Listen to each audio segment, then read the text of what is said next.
Vamos estudar o livro Estudando o Evangelho com Bezerra de Menezes. Antes, peço a você que se inscreva no canal e ative o sino de notificação. Muito obrigado. A matéria, capítulo 14, Limites da Encarnação. Essa matéria também consta no livro O Evangelho segundo o Espiritismo, capítulo 4, item 24. No item 24, a bem dizer, a encarnação não tem limites, nitidamente traçados, quando nos referimos ao envoltório que constitui o corpo do espírito, tendo em vista que a materialidade desse envoltório diminui à proporção que o espírito se purifica. Em certos mundos mais adiantados do que a Terra, o corpo já é menos compacto, menos pesado e menos grosseiro, e, por conseguinte, menos sujeito a vicissitudes. Em grau mais elevado, é diáfano e quase fluídico, vai se desmaterializando de grau em grau e acaba por se confundir com o perispírito.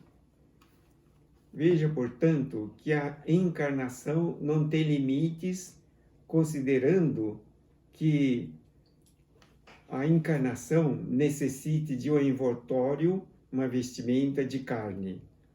Dependendo da necessidade de evolução, acontece do espírito encarnar-se diversas vezes. E nos tempos que se passaram, em função dessa misericórdia concedida pelo Criador, pôde o espírito avançar, melhorar-se em muitas qualidades. Mas há casos em que, mesmo que o espírito não queira reencarnar, os orientadores, os mentores espirituais coordenam e traçam os planos de reencarnação daquele espírito ou daqueles espíritos. Quando o espírito já estiver no nível consciente mais elevado, no nível de espiritualidade mais adequado, ele mesmo planeja e escolhe os meios da reencarnação. Juntamente com os mentores, o plano é feito no mundo espiritual e o espírito planeja o momento, o local e com quem vai se encarnar, e o local que vai se encarnar. Temos um exemplo onde o mundo espiritual nos orienta, que o espírito Emmanuel, o espírito orientador do Chico Xavier, ele planejou juntamente com os mentores espirituais e fez todo um planejamento de sua encarnação aqui na Terra. De fato, segundo o mundo espiritual, ele já se encontra reencarnado e deve ter hoje em torno de uns 20 anos de idade. Segundo expectativa nossa, é minha imaginação, que ele vai se tornar um grande político para ajudar na direção do Brasil, num período extremamente necessário, quando estamos no período de regeneração, entrando no período de regeneração. Portanto, necessitamos de pessoas honestas, de grandes propósitos e que tenham ideais e que sejam extremamente espiritualizados para que possam conduzir a política de forma adequada, segundo a necessidade de evolução do momento, do globo terrestre e da própria Terra, e aqui especialmente no Brasil. Portanto, a encarnação não tem limites. E, à medida que o espírito se purifica, nos mundos mais superiores, o corpo vai se tornando mais leve, mais diáfano, como diz aqui, menos fluídico. No que tange ao objetivo principal da encarnação, esse fenômeno, fruto da divina misericórdia, acontecerá quantas vezes forem necessárias para que o espírito possa transformar energias densas e inferiores decorrentes das quedas do passado em vibrações luminosas que lhe conferirão lugares plenificados pela alegria. Então, o objetivo da encarnação aqui na Terra, é o fruto da misericórdia divina, que possibilita ao homem avançar, conquistar, melhorar-se em termos espirituais com as qualidades de Deus. E diz aqui, quantas vezes forem necessárias para que o espírito possa transformar suas energias densas em mais aperfeiçoamento. Portanto, conforme nós já discorremos anteriormente, dependendo da situação, é o próprio espírito que planeja e que escolhe a forma de viver aqui na Terra e o momento adequado e oportuno de sua encarnação. A Madre Teresa de Ávila, ela planejou e escolheu reencarnar-se aqui na Terra no século XIX para o século XX. Foi no século XX, notadamente, que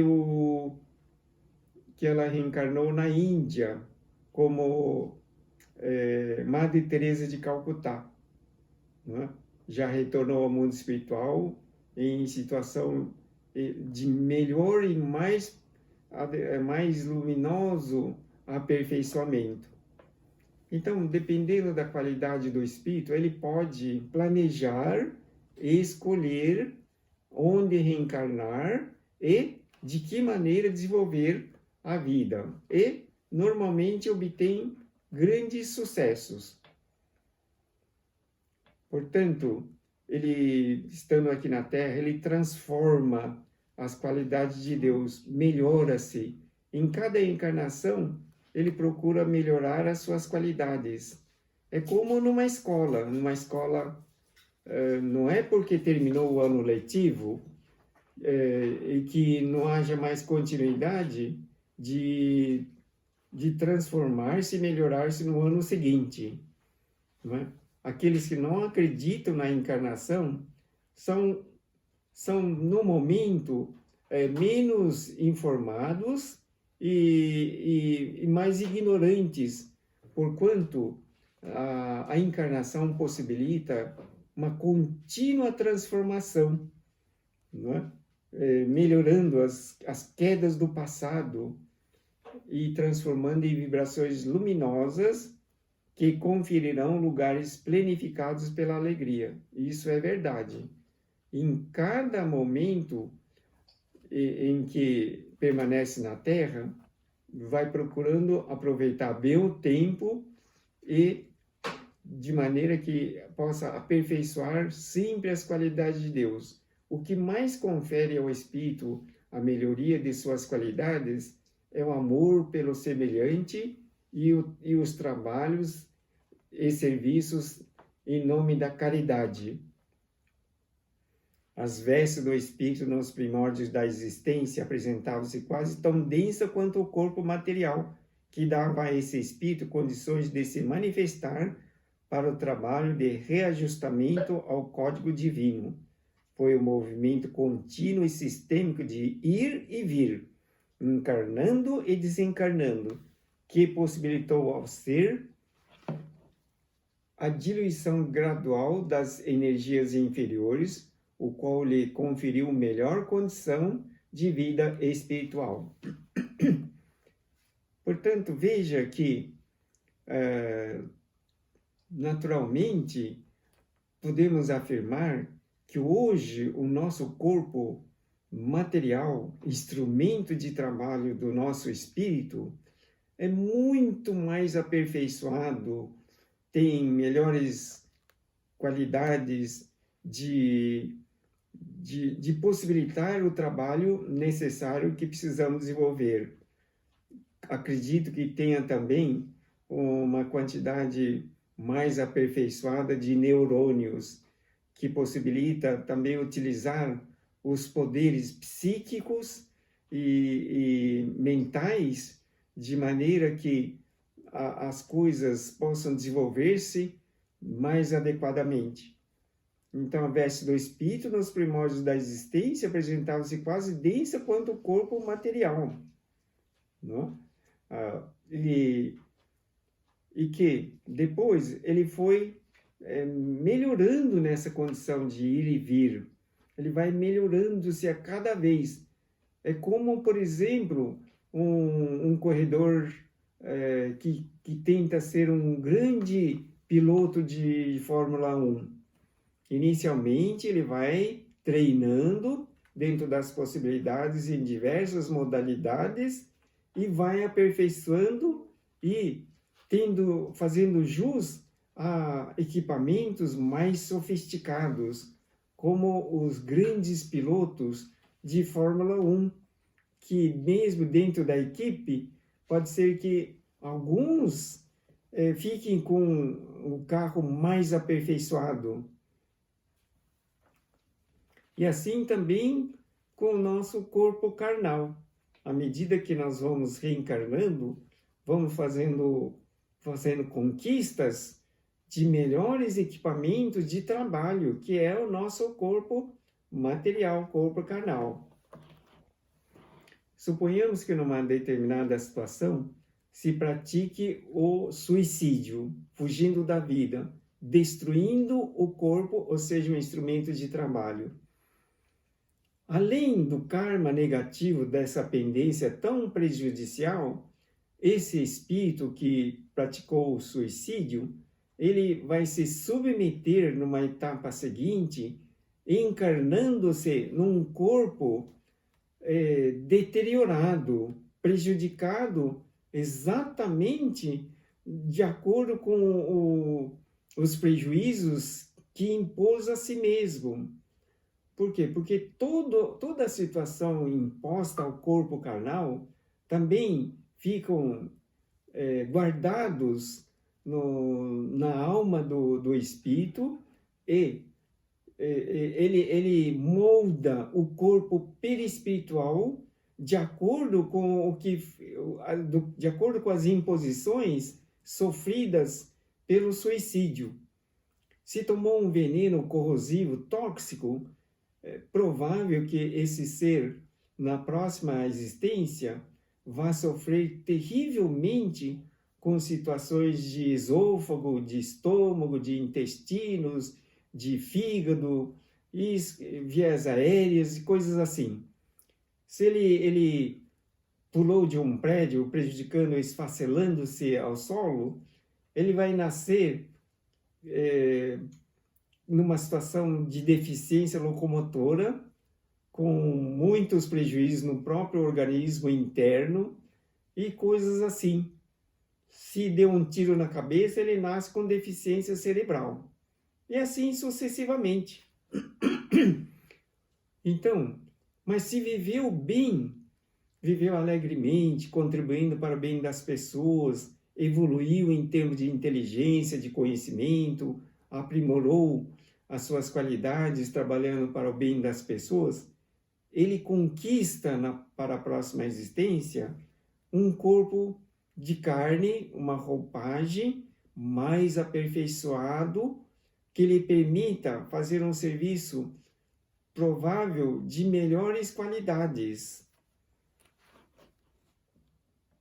Avançou o espírito compassadas no bem, alterando paulatinamente seu contexto vibratório, e ainda que não sedimentasse grandes conquistas em seu psiquismo, a cada experiência na carne, uma força motriz diferenciada ia lhe dando certo conforto quanto à sua manifestação ante a eternidade. Veja que o espírito, ele sempre avança, apesar de que muitos orientadores do mundo espiritual afirmam que a evolução do espírito aqui na Terra, devido à ociosidade, então a evolução é muito lenta quando ocorre, né? O espírito encarna sucessivas vezes, quase que a tempo perdido, não conseguindo impor praticamente uma evolução assim muito pequena, muito reduzida, devido à ociosidade, falta de vontade, falta de trabalhar para o bem dos outros e devotamento a si mesmo na prática do bem. Portanto, o espírito avança no bem, alterando paulatinamente seu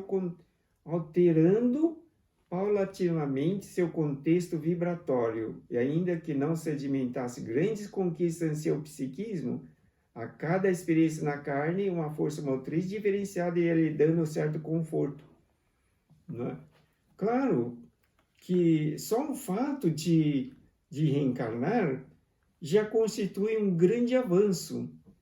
Muitos espíritos das trevas que trabalham exclusivamente no mal por opção própria,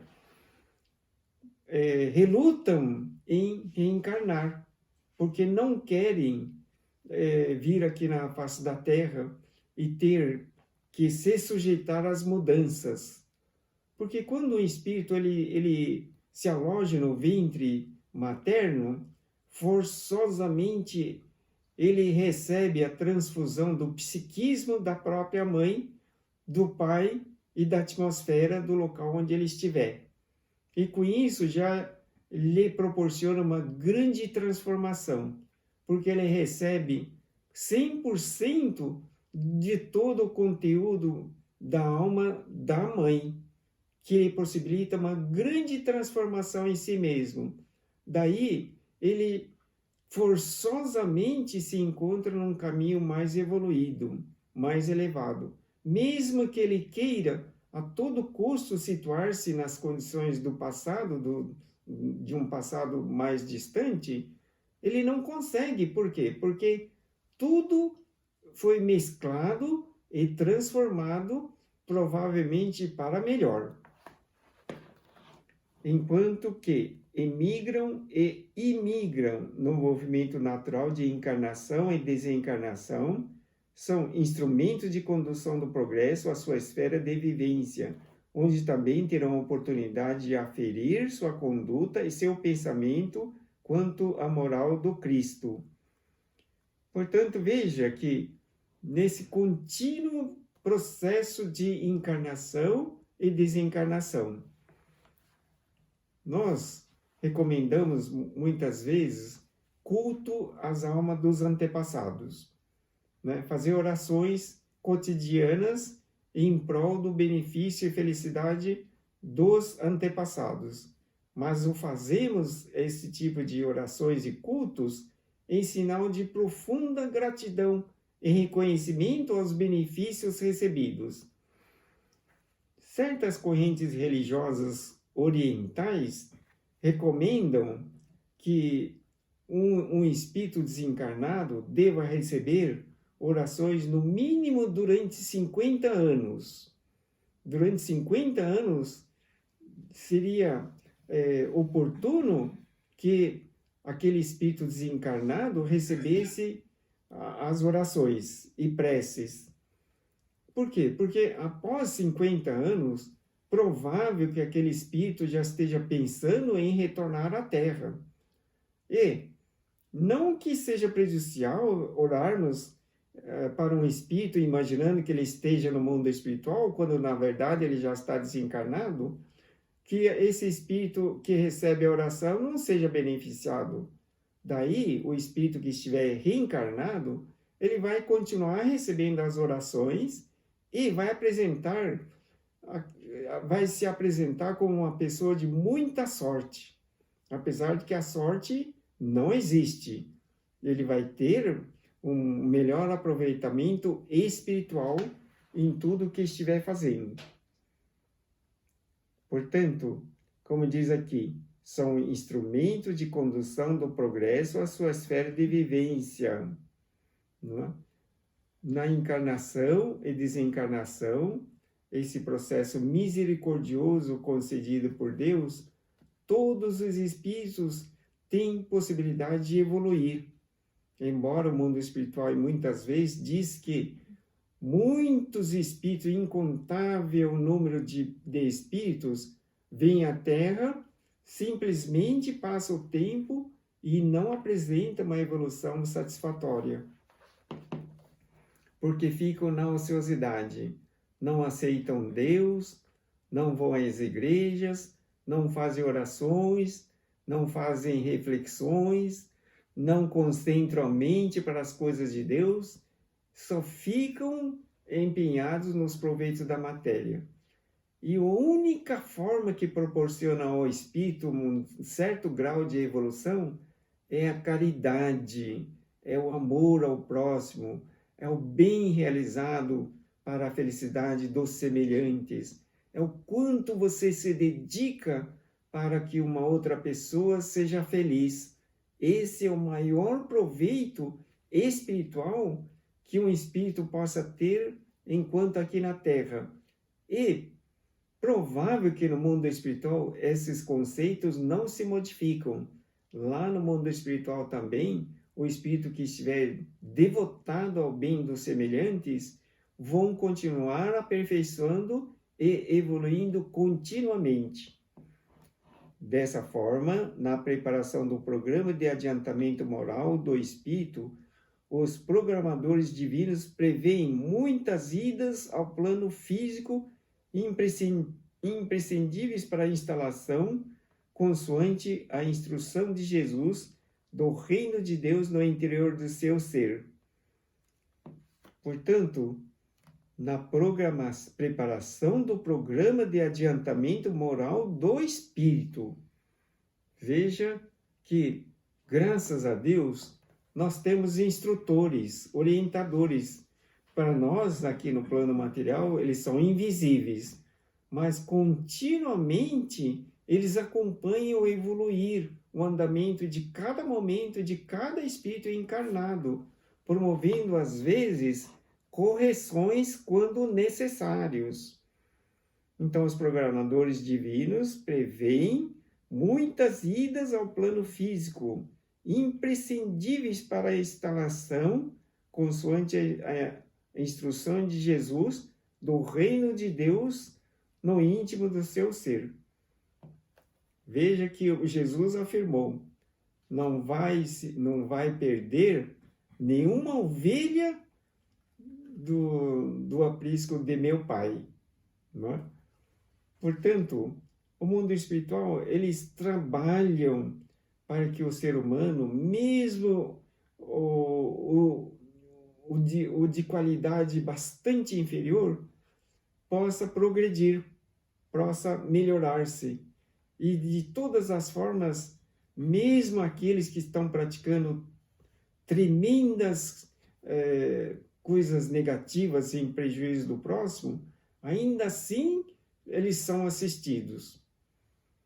Consta que os orientadores espirituais, basicamente os chamados espíritos protetores ou anjos guardiães, eles frequentam até mesmo aqueles antros de podridão das noitadas, nos barzinhos, eles entram lá dentro, naquele antro de tóxicos, para proteger, abençoar e cuidar do seu protegido. Muitos espíritos orientadores e protetores acompanham os seus tutelados até mesmo nos locais totalmente impróprios para a evolução moral do ser. Veja que, como está escrito aqui, os programadores divinos preveem muitas idas ao plano físico, imprescindíveis para a instalação das instruções de Jesus, do reino de Deus no íntimo de cada ser. não é? Como nós já falamos também anteriormente. Quanto nós estamos devendo para o mundo espiritual que permanentemente procura nos encaminhar para o caminho do bem. Sofrem quando nós deixamos de cumprir as coisas boas. Dizem o mundo dos espíritos que o nosso orientador, ele se afasta momentaneamente quando decidimos entrar no caminho equivocado, fazendo as coisas negativas, a revelia das orientações que eles nos instruem. Porém, permanentemente ligado, aguarda um momento de reflexão e no momento, assim que tiver intenção de melhorar-se, imediatamente eles estão novamente trabalhando na condução para o bem. Por isso que somos eternos devedores.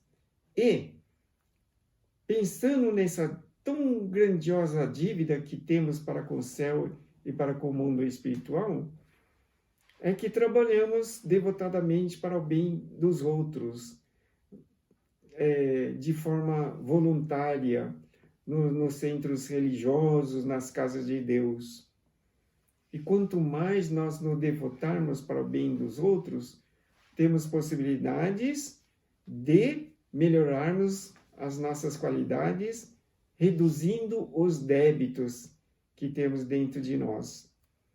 A sensibilidade espiritual do homem revela a sua real condição. Diríamos que é uma expressão gravada na energia divina que acolhe, embala e impulsiona o ser. Por isso, ao abordar a responsabilidade individual da alma em sua caminhada evolucional, o Mestre Jesus enfatiza que a cada um será dado de acordo com a sua operacionalidade em seu campo de atuação. Agindo no bem, muitas virtudes desenvolverá, dando sublimidade e luz à aparelhagem que utiliza como recurso de renovação. Optando por agir sintonizado com as forças inferiores, alimentadas pela ignorância, somente com lágrimas e dores conseguirá se desconectar dos ensaios infelizes que marcaram seu movimento na vida. Veja, portanto, de acordo com a sensibilidade espiritual do homem, que só consegue a sua evolução de acordo com o nível espiritual que conquista. Muitas vezes nós imaginamos um ser, por exemplo, que tem uma grande sensibilidade mediúnica, que ele é um ser dotado e que tem um dom. Invejamos suas qualidades, mas, no entanto, de acordo com a orientação do mundo espiritual, o nível de mediunidade depende do nível de endividamento da alma. Quanto mais endividada a alma, mais necessária os níveis de sensibilidade mediúnica para que ele possa devotadamente ao bem do próximo acolher, amparar, instruir e canalizar recursos benéficos para o bem de todos. E quanto mais ele assim fizer e trabalhar, mais ele se aperfeiçoa e se liberta dos seus conceitos errados do passado, ou seja, das dívidas espirituais. Porém, à medida que o ser humano se espiritualiza, conquistando mais virtudes espirituais, ele vai se tornando conscientemente um grande trabalhador do Cristo, devotadamente e como voluntário, sem necessidade de estar lá pagando dívidas. Apesar de que as nossas dívidas para com o Criador, para com os espíritos benfeitores, é tão imensa, incalculável. Pense nos inúmeros benefícios que recebemos da natureza, de todos os cantos. Então, como diz aqui, quanto mais ele estiver agindo no bem, mais ele se desenvolverá. Muitas virtudes desenvolverá, dando sublimidade e luz à aparelhagem que utiliza como recurso de renovação.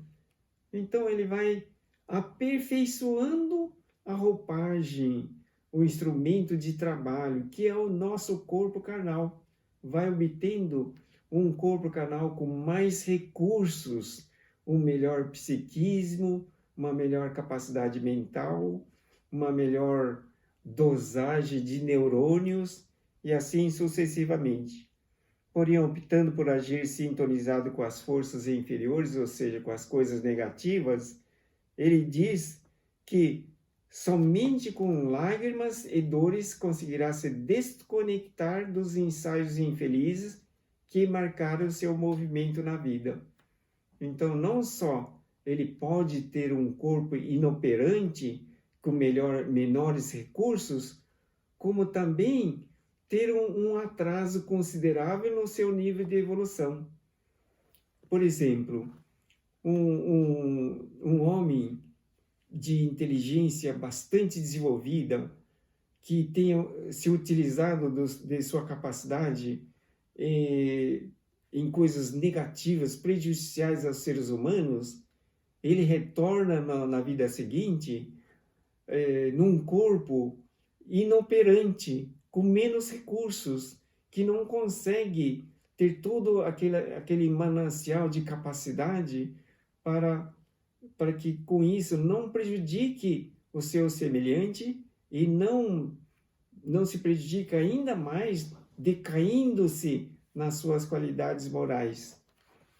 É como acontece, por exemplo, com um político que utiliza todo o seu poder para enganar o povo em benefício próprio, como estamos tão acostumados a observar nos dias atuais.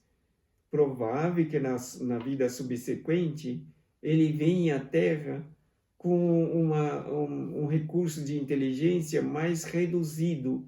Não que o espírito retrograda, mas que vai ser-lhe dado um corpo menos inoperante, não como castigo, mas como merecimento e fazendo com que ele não continue naquele seu processo de prejudicar-se a si mesmo e também não prejudicar os outros.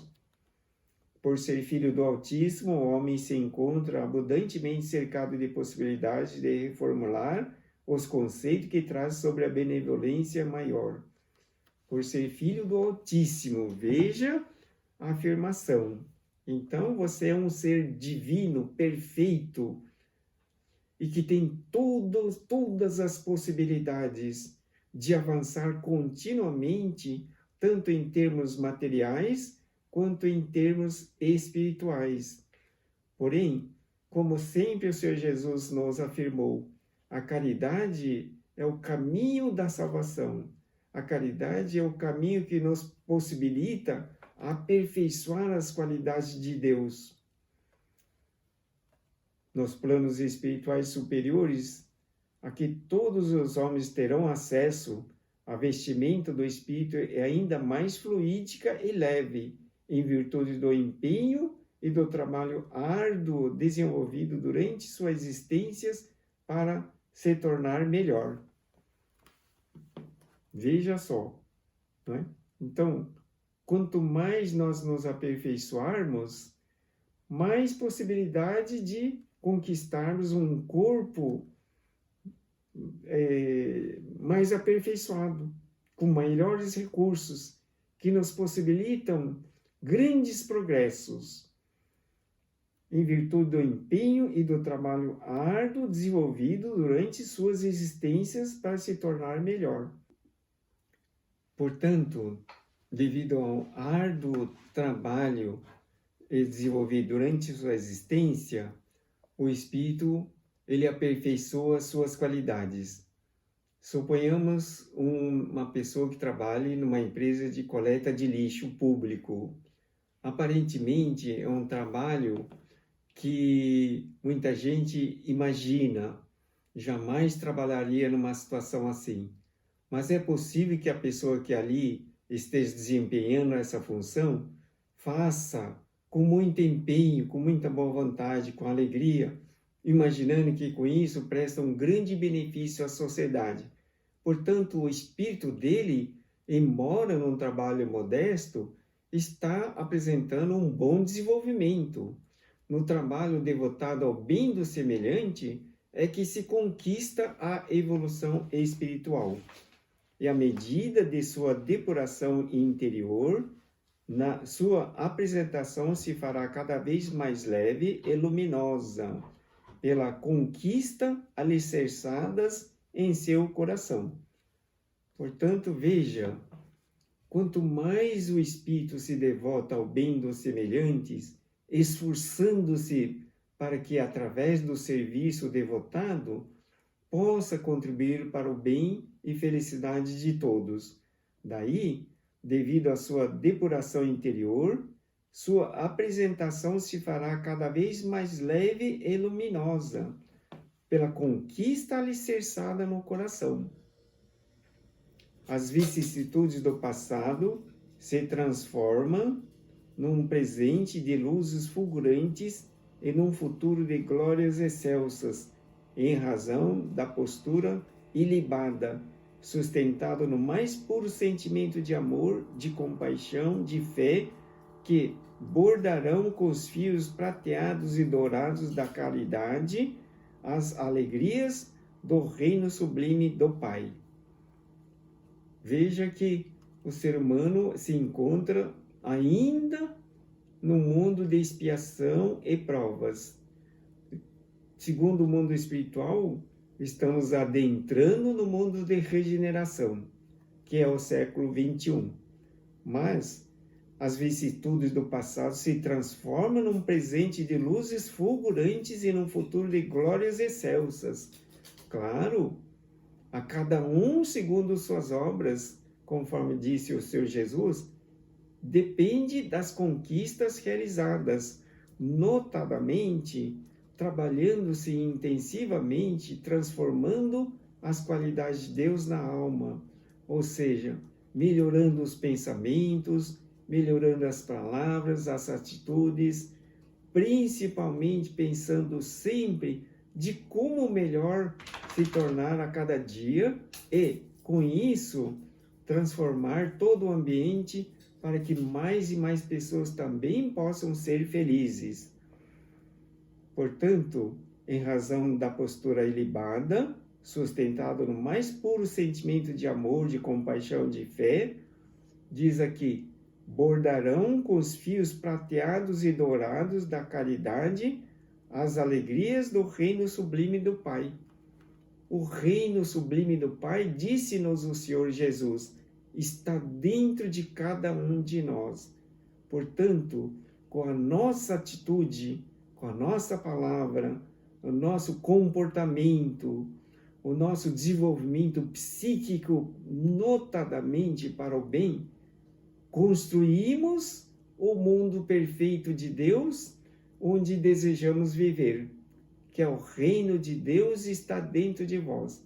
Sendo o reino de Deus reconhecido e manifestado, naturalmente vamos viver no maravilhoso reino de Deus. Assim esperamos, com todo empenho, construir esse reino de Deus, onde todos podemos viver em paz e harmonia, com alegria. Agradeço imensamente sua atenção. Na próxima aula vamos estudar a continuidade do livro Estudando com Bezerra de Menezes. Nesse momento, acalme sua mente, concentre-se e vamos fazer a oração. Acompanhe mentalmente a oração. Senhor, elevamos nosso pensamento ao Senhor Jesus e rogamos que nos ampare e nos ajude no caminho da evolução, sempre imaginando prestar boas qualidades em benefício dos nossos semelhantes. Desejosos de progredir, ainda atrelados aos bens e às paisagens do mundo exterior, relutamos em conquistar as esferas superiores, porquanto, na nossa caminhada, rogamos ao Senhor Jesus, aos benfeitores espirituais, nos instruam para que possamos agir e trabalhar em nosso próprio benefício, como também sendo um instrumento de trabalho de Deus para conduzir muitos ao reino de Deus. Desejosos de construir um mundo perfeito, o reino de Deus prometido pelo Senhor Jesus, imaginamos que, sempre devotado ao bem dos semelhantes, com sinceridade e fé, mantendo o coração repleto de alegria, de felicidade e amor aos semelhantes, possamos fazer manifestar o maravilhoso reino de Deus, onde todos possamos viver na harmonia, na alegria e com bastante felicidade. Agradecemos a Deus, que sempre nos orienta e nos protege. Que assim seja. Graças a Deus. Os livros que estudando o Evangelho com Bezerra de Menezes, bem como os pedidos espirituais, onde você possa contar com o amparo das orações para a resolução de muitos dos seus problemas, assim como o agendamento para os problemas espirituais de qualquer natureza que você esteja precisando. Faça o seu agendamento e você pode consultar todos os artigos, as instruções do Grupo Mensageiro de Luz através deste site. Agradeço imensamente sua atenção, que Deus abençoe sempre. Muito obrigado.